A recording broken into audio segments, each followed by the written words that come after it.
Okay, so our little chameleon has been bisque fired. That means it went through the kiln once. It had all the air evaporate or leave it, and it becomes hard and firm, and this is called bisqueware. It's white.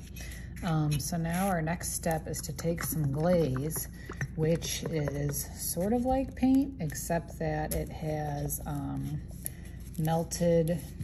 small pieces of glass inside of it, and so when it melts, that's what I meant to say, when it melts in the kiln, it becomes shiny. So that's the difference kind of between glaze and paint. So you're gonna get your little chameleon, you're gonna take your brush, and glazing doesn't involve any water or anything like that. And you're just gonna start to apply the color that you want to the area you're working on.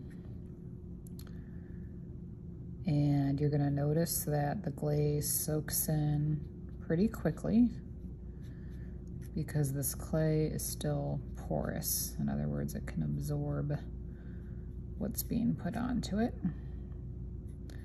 Go carefully around his legs and in between his legs, nice and slow.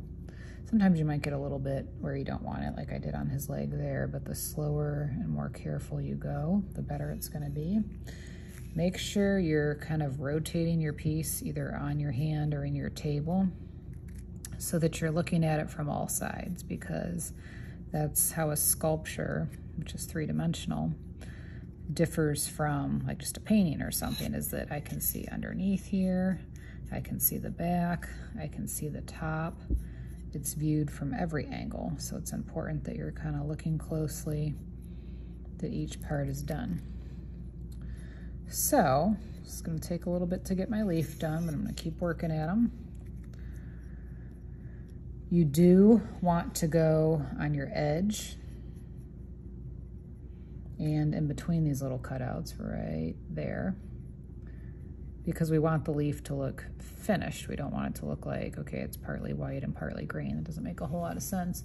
But what you don't want to do is the bottom. Don't put anything on the bottom. The most important reason for that is that if you put it on the bottom, and I stuck this into the kiln, the melted glass, which will be happening when it's fired, all that on the bottom would fuse and get stuck to the kiln shelves, and it would actually ruin the kiln. Your piece would get ruined because it would be stuck to the shelf, and the whole thing would just be not good. So we don't paint the bottom of the piece for any reason. Okay, I'm almost done with my first coat, and then once this is set, I'm going to want 3 coats on everything. So it's gonna take a little while. Don't be in a hurry.